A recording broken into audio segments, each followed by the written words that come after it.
Hi, and welcome to the Sterling Net Point Power Rankings. Our website is www.sterlingnppr.com. My name is Barry Sterling Mitchell.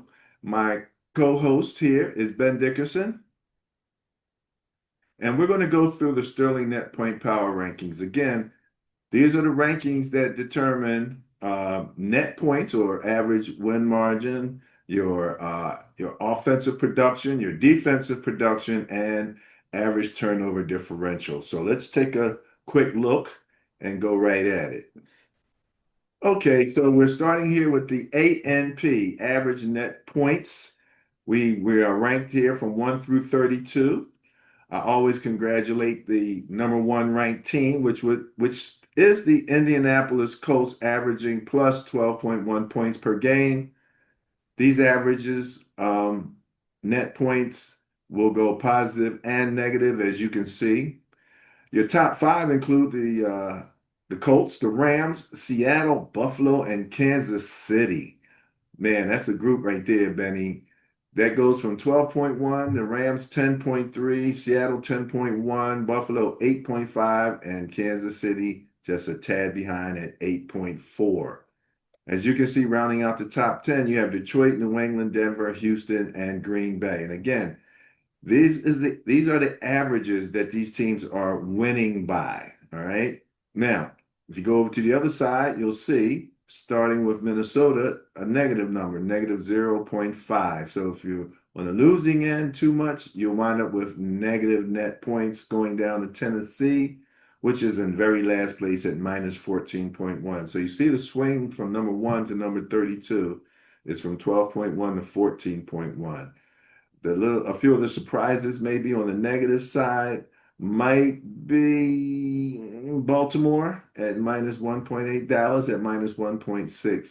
And Chicago, although they're doing really well, they're still in the negative realm. So there's your average net points um, through week 9. Anything for that, Benny? Yeah, while you were talking, I was just looking at the top eight, I would say. And it's funny, not in the same order, but those top eight teams are almost this is going to sound weird, almost identically matched by the top 8 to 10 fantasy quarterbacks at this moment in time. Hmm. Yeah, that's interesting. That's interesting. As I'm looking at it, I'm thinking to myself, I just looked at the list of the top 10 quarterbacks, and almost every one of their teams right here is in the top eight. Yeah, Drake May, Daniel Jones, Stafford, Darnold, Josh, Mahomes. It's almost identical. They're in a little bit different order, but yeah, it's crazy. Well, that the relationship between good quarterbacking and winning teams is obvious. Yes, indeed. It's now obvious. Notice that last year's Super Bowl team, Philadelphia Eagles, are number 11 at plus 2.9 net points. So that means that they've been winning by an average of less than 3 points. So that's kind of where you are there. Let's take a look at the scoring and the average points for. Now, again, Indianapolis just took a hit from the Steelers. You'll talk about that a little bit in the next show. But they're still number one in scoring at 32.2 points per game. Now, these aren't average, these are averages, but there won't be any negatives in this. You can't score negative points. Detroit, Buffalo, Dallas, Seattle, Chicago, New England, and the Rams. All the same fantasy quarterbacks there, Benny? No, not exactly. Not Uh, exactly. no, but Okay. kudos to the Colts. They were so far ahead that they're still ahead, and they did take a small, really small hit. They still scored 20 and they lost the game, but they did score 20. So they've scored 20 plus points in almost every single game, I think, except two. Yeah, they took a hit, Benny. They dropped to second in scoring over the last 3 weeks. And in terms of what they did last week, their ranking in terms of the scoring just in that 1 week dropped them to 22. So, yeah, they took a hit for sure. And, you know, that happens. They're coming back to earth. But, I want to wait to let you talk about it, but there is that question about Danny Dollars. Is he now Danny Dimes? That question has now come up. Um, that was probably his worst game, and the one thing somebody said though was they had 6 turnovers, but they only lost by like one touchdown. What And does that tell generally, you? that tells What you is it? that they can score some points. It's still a good team because anytime you have that many turnovers, it's pretty much an automatic L, no doubt about it. So 32.2 points per game, tops in the league, not bad at all. Let's see, on the other side of the ledger, I'm looking to see if there are any surprises. Well, Minnesota and the Chargers. Uh, I'm really wondering about Minnesota because once they brought JJ McCarthy back, he looked like he was ready to play, man. So I'm not sure if their rankings are going to change once he gets a chance to put some time in. Any last words on the scoring? No, everything looks about right. I don't see this changing a whole heck of a lot, except for no, I was going to say, I mean, Dallas had a bit of a clunker, but I think they'll be right back up there putting touchdowns on the board as the season goes on. I question Chicago, but each week I have a little bit more faith in their offense. So it's possible that they could hang in there. New England's playing great. Matt Stafford's on fire. Mahomes got his full complement of weapons right now. And the Eagles are coming off the bye with everybody healthy. So, well, I think everybody's healthy anyway. All right. Well, you mentioned defense. Let's take a quick look at average points against. And what you'll see there, Benny, when you were talking about Chicago, the reason Chicago has such low net points, look at where they are defensively. 29th, giving up 28.4 points per game. Dallas is 31st, giving them 30.8 points per game, Benny. But let's go to the number one team and give them their kudos. That's the Houston Texans, only allowing 15.1 points per game. Your Rams are right behind them at 15.9. To round out the top five, you have Kansas City, Denver, and Seattle. So these are all scary teams, might I say. Um, you add New England in at 6, Indy in at 7. They're giving up 20.1 points per game. Green Bay, 7th. I'm sorry, Indianapolis is 7. Green Bay is 8th at 20.8, and Buffalo 9 at 20.9. And my Niners tied with Buffalo on defense, giving up 20.9 points per game. My beloved Niners. I tell you, those guys. So, as you can see, beyond that, Arizona, the Chargers, Atlanta, Detroit. Detroit's giving up 22.3 points per game, but they can score. Tampa Bay, I'm a little surprised to see them down at 15. I thought they might be a little higher.